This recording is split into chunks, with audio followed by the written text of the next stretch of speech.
Halo, balik lagi sama gua Joko. Kita lanjut ya ke Cybercase ke 31. Gue coba izin share screen dulu. Ini dia. Cybercase 31. Oke.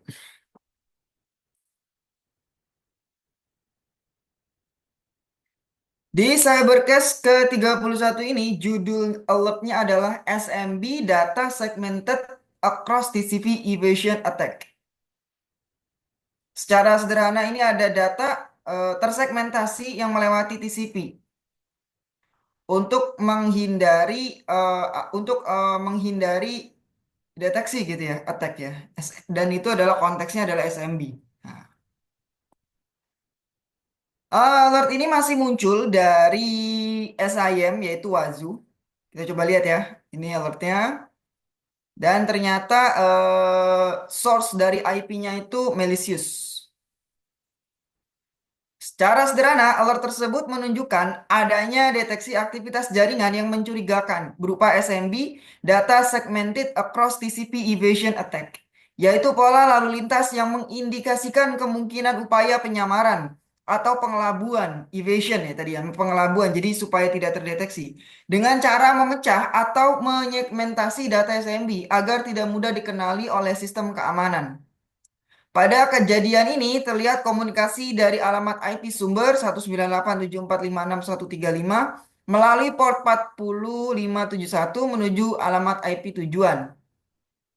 Ini nih pelakunya gitu ya. Pada port 443 HTTPS yang biasanya digunakan untuk traffic web terenkripsi.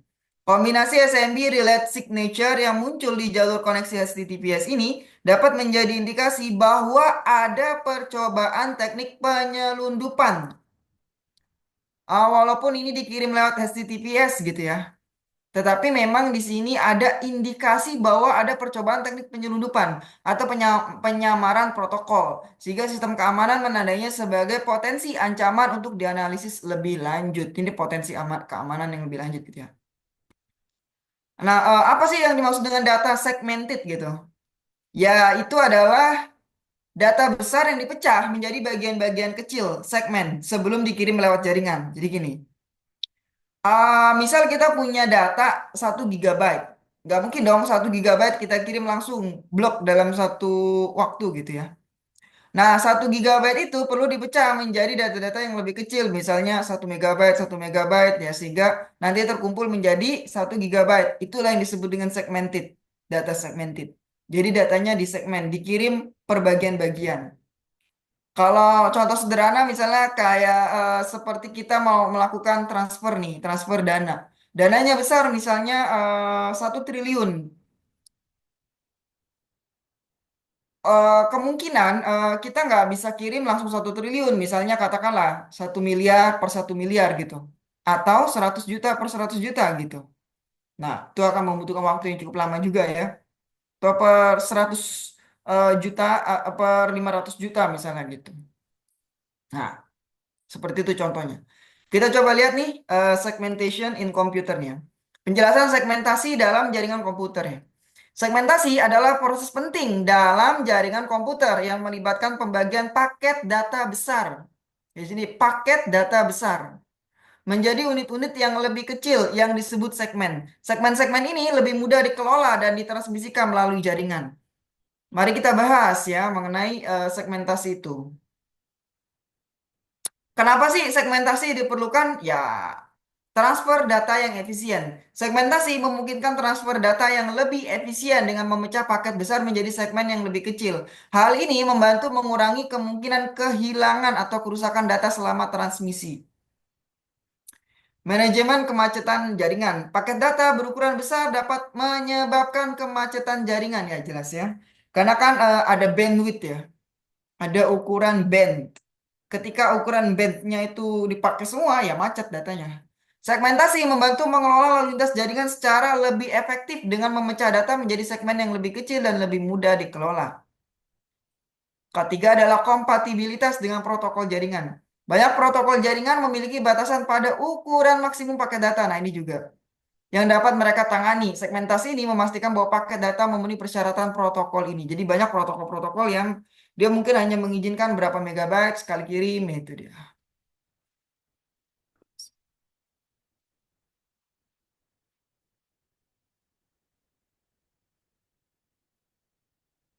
Lalu bagaimana sih cara kerjanya segmentasi data ini gitu ya? Proses segmentasi, ketika paket data berukuran besar perlu ditransmisikan. Paket tersebut dibagi menjadi segmen-segmen yang lebih kecil pada lapisan transport, lapisan keempat model OSI ya. Setiap segmen diberi nomor urut untuk disusun kembali di tujuan. Jadi paket dipecah, setiap pecahan itu diberikan nomor untuk nanti disusun lagi gitu ya. Ada informasi header, setiap segmen menyertakan informasi header yang berisi detail seperti alamat IP sumber dan tujuan, informasi protokol dan nomor urutan. Transmisi, segmen-segmen tersebut kemudian ditransmisikan melalui jaringan secara individual, dikirim ya maksudnya transmisi itu. Karena ukurannya lebih kecil, kemungkinan terjadinya kesalahan transmisi atau masalah kemacetan lebih kecil. Penyusunan ulang. Nah, ketika paket-paketnya itu udah sampai di tujuannya, disusun ulang ya. Di sisi penerima, segmen-segmen tersebut disusun ulang menjadi paket data asli berdasarkan nomor urutnya. Proses ini memastikan bahwa data terrekonstruksi secara akurat di tempat tujuan. Nah, itu dia. Tekniknya secara sederhana gitu ya. Dia dipotong-potong, kemudian setiap potongan itu diberi label, lalu dikirim dan berdasarkan data label tadi disusun di sisi penerima klien gitu ya. Pemotongan ini biasanya ada default ya. Nah, pemotongan inilah yang kadang-kadang akan menjadi apa ya?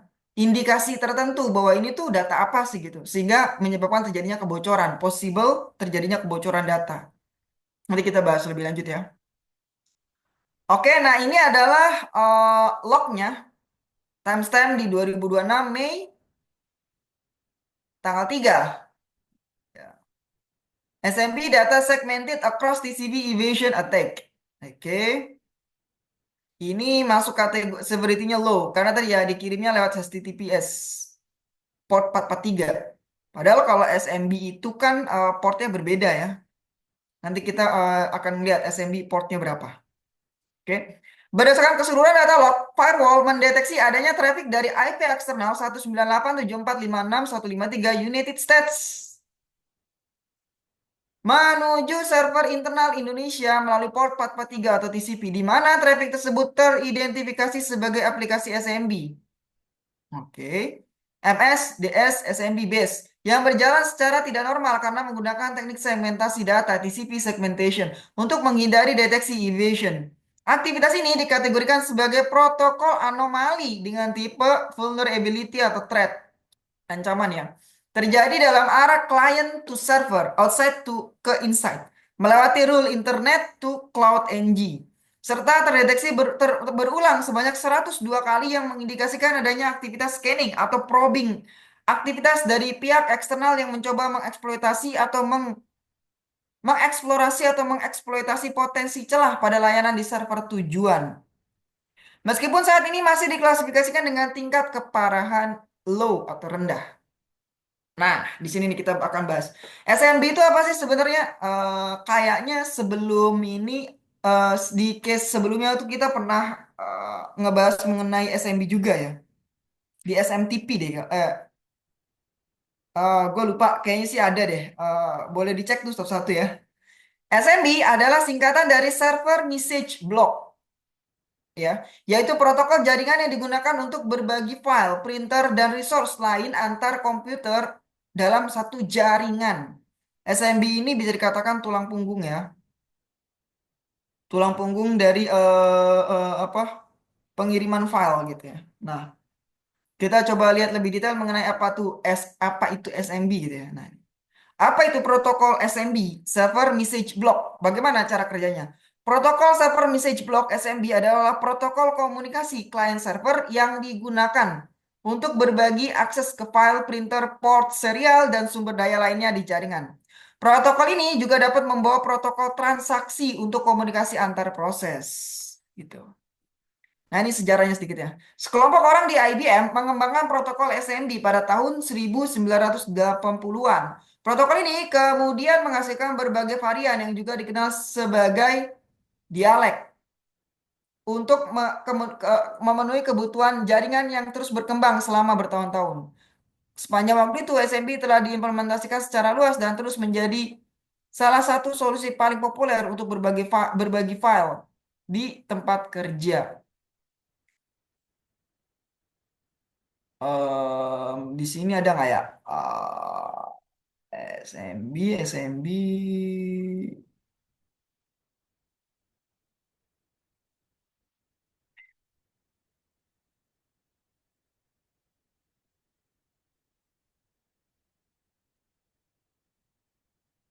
SFTP.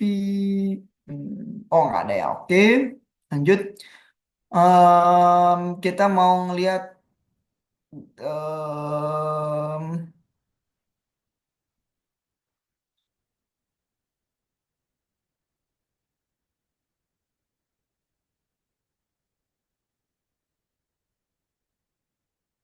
SMB ini dikenal sebagai protokol respons permintaan.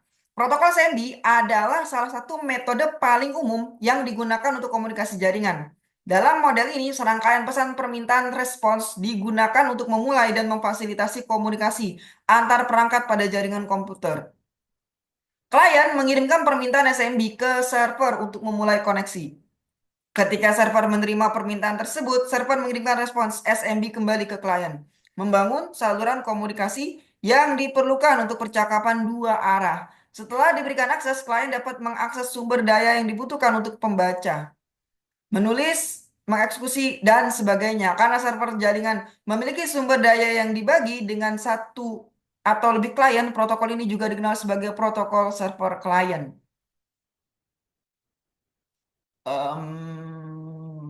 Nah, saat SMB menggunakan NBT, ia bergantung pada port 137, 138, 139 untuk transport. Sekarang SMB itu berjalan langsung melalui TCP atau IP dan menggunakan port 445. Nah, kalau kita misalnya lihat, kalau tadi itu kan dia menyerang ke port 443 HTTPS. Jadi bisa dikatakan gimana ya? Salah salah target nih, salah tujuan gitu ya. Salah tujuan. Kita nggak tahu.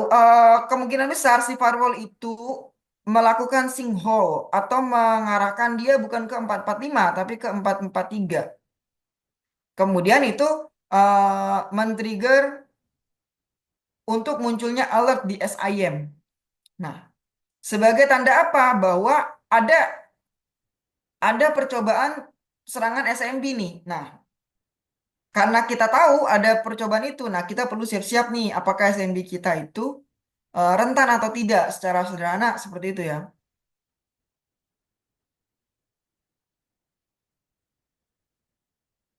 Nah, oke. Port 445 mendukung enkripsi data dan penandatanganan digital paket SMB, menyediakan cara komunikasi yang lebih aman daripada port 139 yang sebelumnya ya. Komunikasi dengan perangkat yang tidak mendukung SMB langsung melalui TCP atau IP memerlukan penggunaan net BIOS melalui protokol transport. Oke. Nah, ini dia protokol SMB di Windows. Nah, ini kita coba ngeliat dia itu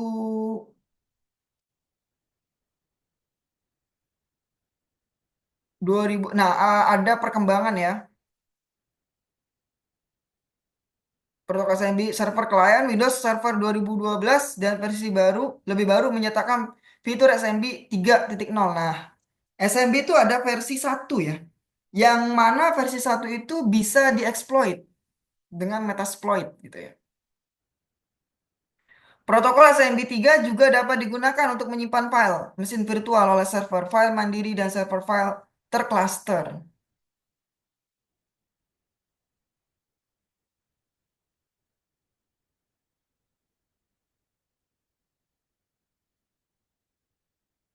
Nah, ini dia nih. Ada beberapa perkembangan kan. Pertama nih SMB 1 nih, SMB versi 1 1984. SMB 1 dibuat oleh IBM untuk berbagi file di DOS yang memperkenalkan penguncian opportunistic oplock sebagai mekanisme caching sisi klien yang dirancang untuk mengurangi lalu lintas jaringan. Microsoft kemudian memasukkan protokol SMB ke dalam produk LAN. manajernya, dan menggabungkan dukungan SMB ke dalam sistem operasi Windows Server. Nah, ini dia. SMB versi satu itu tuh yang memiliki kerentanan cukup berbahaya ya. Oke. Kemudian dia lanjut ke 96 ya. Artinya kalau dari 84 itu 12 tahun ya. 12 tahun kemudian muncul yang namanya Common Internet File System, CIFS. Sebuah penyempurnaan dari SMB 1.0. Adalah dialek SMB yang dikembangkan oleh Microsoft dan pertama kali diperkenalkan di Windows 95. CIFS menambahkan dukungan untuk ukuran file yang lebih besar, transfer langsung melalui TCP atau IP, serta tautan simbolik dan tautan keras. Kemudian di 2006, yaitu 10 tahun kemudian, muncul SMB versi 2. Dirilis bersama Windows Vista pada tahun 2006 dan Windows Server 2008. Versi ini mengurangi catiness, pertukaran data yang berlebihan pada SMB 1 untuk meningkatkan kinerja protokol dan meningkatkan efisiensi, skalabilitas, dan ketahanannya. Versi ini juga menambahkan dukungan untuk akselerasi WAN, Wide Area Network. Kemudian masuk ke SMB versi 2.1 2010. Itu artinya 4 tahun kemudian. SMB versi 2.1 diperkenalkan bersama Windows Server 2008 R2 dan Windows 7. Kenapa dia ke 2010? Tapi di 2008 R2 dan Windows 7. Model leasing offlock client menggantikan offlock. Oke, untuk meningkatkan caching dan kinerja, pembaruan lainnya termasuk dukungan unit transmisi maksimum yang besar dan meningkatkan efisiensi energi yang memungkinkan klien dengan file terbuka dari server SMB untuk memasuki mode tidur, sleep.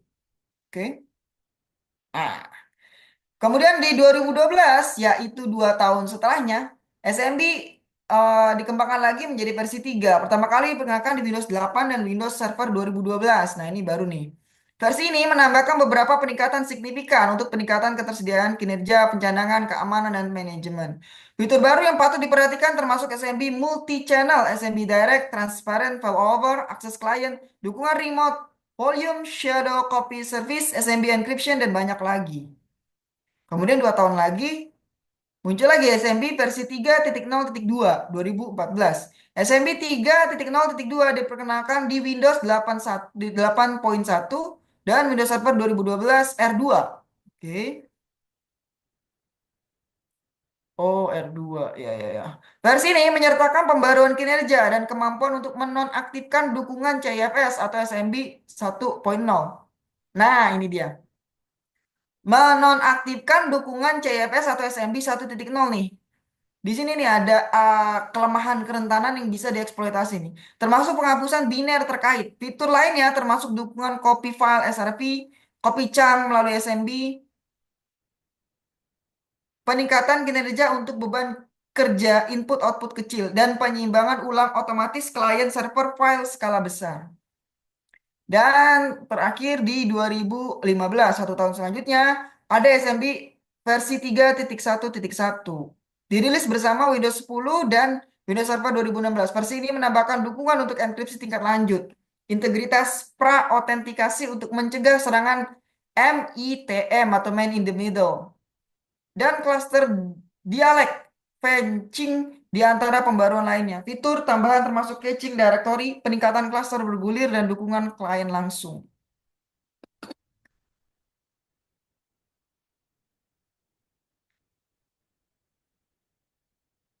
Ini di 2015 berarti udah mulai aware tuh terjadi adanya eksploitasi yang berhasil di SMB versi 1.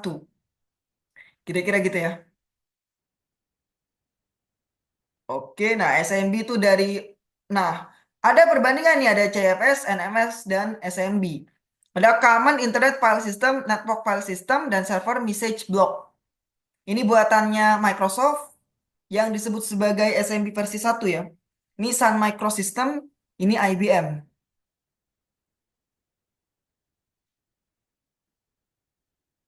Nah, ini dia sebenarnya CFS atau SMB versi 1 ini hard to maintain and not very secure. Ini di sini nih. Nah, ini menarik ya. SMB versi awal itu di apa ya istilahnya? Versi 1 ya.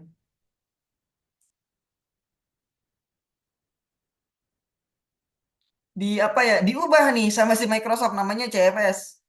Nggak taunya dia ternyata punya kerentanan yang berbahaya. SMB versi satu yang tadi disempurnakan ya. Klaimnya dia disempurnakan. Nah itu dia. Ini lebih detail lagi, tapi kita fokus ke SMB aja ya. Server message block. Oke. Ehm, Oke. Ada sebuah apa? Jurnal menarik nih terkait segmentation data ya, data segmentation. Nah ini dia. Kalau kita lihat, ini judul dari jurnalnya adalah Random Segmentation, New Traffic Obfuscation Against Packet Size-Based Side Channel Attack. Dalam paper ini secara sederhana dia mau ngasih tahu nih cara gini. Jadi paket data itu dikirimkan tersegmentasi. Nah, setiap paket data tertentu dia itu punya pola ciri khas. Sehingga pola itu bisa dibaca oleh hacker gitulah secara sederhana. Misalnya nih, paket apa ya? Pesan gitu, pesan WhatsApp misalnya, pesan WhatsApp. Dia itu dipotong berdasarkan pola ini. Sehingga ketika attacker itu melakukan penyadapan gitu ya, ngelihat paket yang lewat, nah dia tahu nih, oh ini paket WhatsApp gitu kira-kira. Karena ngelihat dari polanya, pola pemotongan datanya itu. Secara sederhana seperti itu ya. Nah, tujuan dari paper ini tadi tujuan dari paper ini dia ingin ngebikin random segmentation. Nah, tapi problemnya random segmentation itu bisa membuat apa namanya eh blue team justru kesulitan untuk melihat gitu ya. Paket apa nih yang masuk? Jangan-jangan paket yang lain justru gitu. Kadang-kadang kita bisa ngelihat gitu ya. Walaupun ya tadi ada mekanisme yang perlu dikembangkan gitu ya. Kita baca abstraknya sedikit ya. Despite encryption, the packet size is still visible, enabling observer to infer private information in the Internet of Things. Nah, di sini fokusnya adalah IoT ya. Packet padding obfuscation packet length characteristic with high data overhead because it relies on adding noise to the data. This paper propose a more data efficient approach. Nah, ada pendekatan padding ya untuk menghindari terbacanya pola itu ditambahin nih paket-paket palsu. Tapi ketika padding itu ditambahin itu justru ngebikin transmisinya tidak efisien. Nah, itu dia. That randomize packet size without adding noise. We achieve this by splitting large TCP segments into random size chunks. Hence, the packet length distribution is obfuscated without adding noise data tadi, padding data dia. Our client server implementing using TCP socket demonstrates the visibility of our approach at the application level. We realize our packet size control by adjusting two local socket programming parameters. First, we enable the TCP node lay option to send out each packet with our specified length. Second, we downside descending buffer to prevent the sender from pushing out more data than can be received, which could disable our control of the packet size. We simulate our defense on a network trace of 4 IoT devices and show a reduction in device classification accuracy from 98% to 63%. Jadi apa paketnya itu turun nih pembacaannya dari 98% betul menjadi 63% saja yang betul. Close the random guessing. Meanwhile, the real world data transmission experiments show that the added latency is reasonable, less than 21%, while the added packet header overhead is only about 5%. Ya, menarik ya. Kita coba ngelihat lebih sedikit sedikit aja ya. Nah, ini algoritmanya nih. Algoritma random segmentation of application message ini bekerja dengan cara memeriksa sebuah pesan aplikasi cukup besar untuk disegmentasi dan berdasarkan suatu probabilitas tertentu memutuskan apakah segmentasi akan dilakukan. Nah, gitu ya. Jika ya, data dipecah menjadi beberapa bagian dengan ukuran yang dipilih secara acak, tadi ya random ya, antara batas minimum min dan maksimum max. Kemudian setiap bagian dikirim secara terpisah hingga seluruh data terkirim. Gitu ya. Karena ukuran setiap segmen berbeda, beda, dan berubah secara acak pada setiap pengiriman, pola ukuran paket yang muncul di jaringan menjadi tidak konsisten. Ini jadinya sehingga sulit ya untuk dibaca. Ditebak ini tuh karakteristik data apa. Sehingga lebih sulit bagi pengamat atau penyerang untuk mengidentifikasi jenis perangkat atau aliran data hanya berdasarkan analisis metadata lalu lintas jaringan. Jika segmentasi tidak dilakukan, data dikirim secara normal dan penanganan segmentasi diserahkan kepada sistem operasi atau protokol TCP. Algoritma ini secara sederhana bekerja seperti itu ya. If length of data lebih besar min dan random lebih kecil daripada prop, lakukan start 0 and length of data 1. Nah, ketika data start lebih kecil daripada n, do random length, random min max. Nah, kemudian dia kirim gitu ya. Data are left to be handled by the operating system without segmentation. Kalau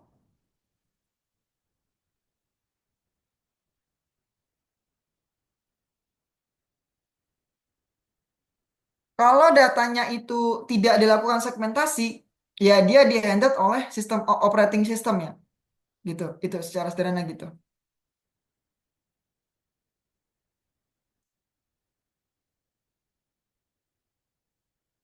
Oke. Ya. Jadi ini paket-paket data yang dianggap berbahaya aja gitu ya. Karena dia ada else-nya di mana data selain yang tadi yang tidak masuk kategori disegmentasi, dia dihandle oleh operating system gitu. Secara sederhana gitu ya. Nah, kalau kita lihat conclusion-nya atau kesimpulannya mana tadi ini. In this paper, we have shown how random segmentation can obfuscate. Random segmentasi itu bisa melakukan obfuskasi atau pengaburan dari tujuan sesungguhnya.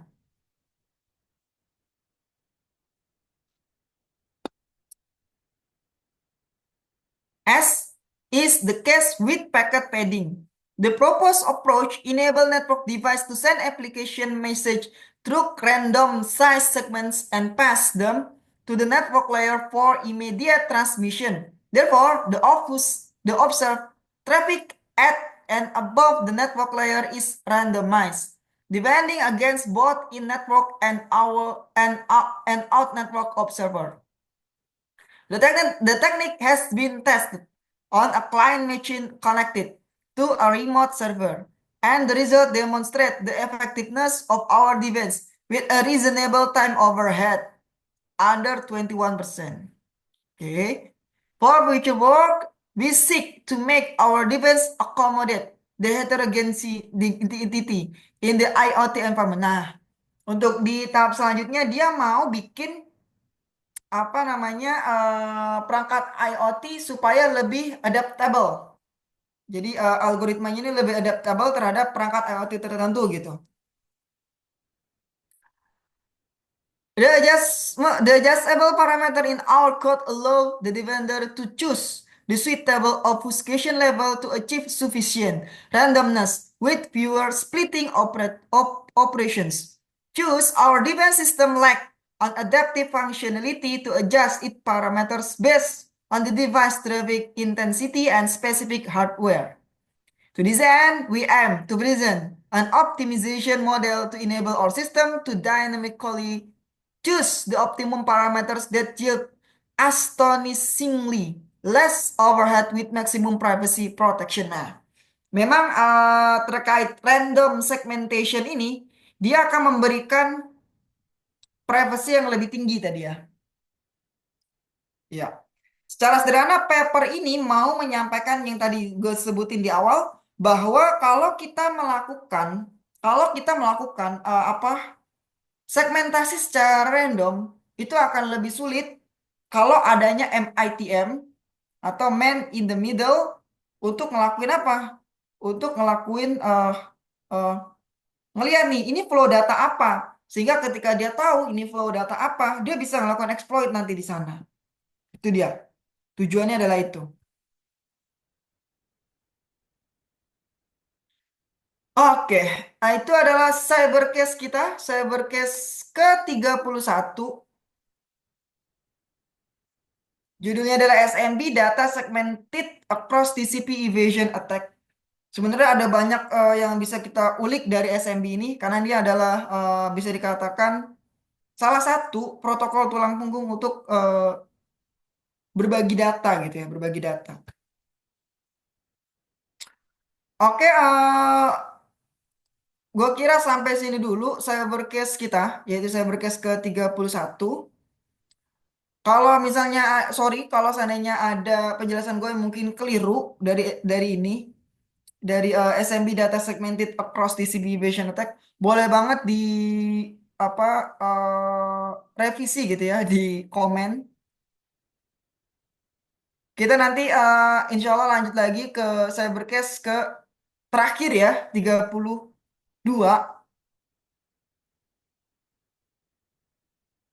Thank you, sampai jumpa.